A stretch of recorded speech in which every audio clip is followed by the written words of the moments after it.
চাওক তেখেতৰ কথাটো মই আচলতে নকওঁৱেই কাৰণ সঁচা অৰ্থত তেখেত এগৰাকী ৰাজনীতিক নহয় আচলতে কাৰণ আপোনালোকেও নিশ্চয় দেখিছে যে মই নিৰ্বাচনৰ আগতো কৈছিলোঁ যে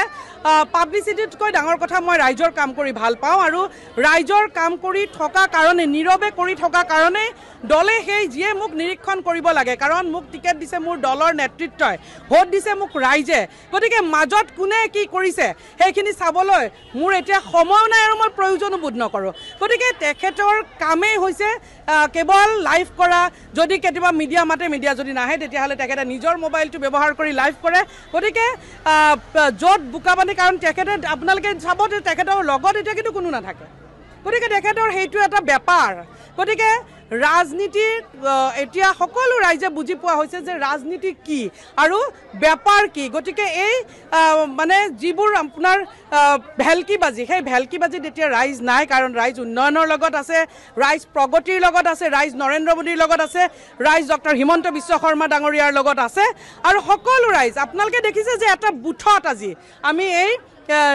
তিৰংগা যাত্ৰা কৰিছোঁ আৰু ইয়াত কেনেধৰণে আজি ৰাইজ ওলাই আহিছে গতিকে এয়াই প্ৰমাণ যে ৰাইজ আজি কাৰ লগত আছে গতিকে তেখেতে মোক অন্তত দেখুৱাই দিব নালাগে যে গুৱাহাটীত ক'ত কি কৰিব লাগে কোনেও কাৰণ কি গুৱাহাটীখনত মই জন্মগ্ৰহণ কৰিছোঁ গুৱাহাটীৰ চুকে কোনে ক'ত কি কৰিবলগীয়া আছে আৰু বিগত দিনত মই ডেপুটি মেয়ৰ হিচাপেও গুৱাহাটীৰ বানপানী গুৱাহাটীৰ খোৱাপানী সকলোৰে লগত মই ইমান দিনে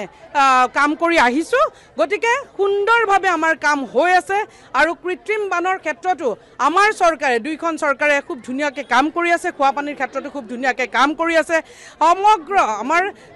খোৱা ৰাস্তা ঘাট সকলোৰে কাম খুব সুন্দৰভাৱে চলি আছে আৰু অসমত এই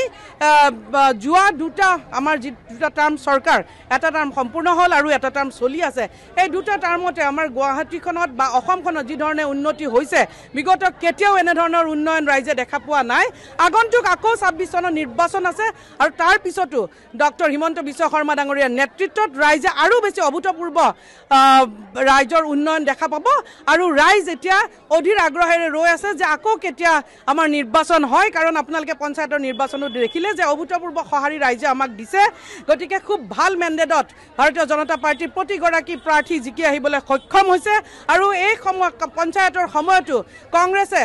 মুখ ঠেকেচা খাইছে আৰু কংগ্ৰেছৰ কোনো ধৰণৰ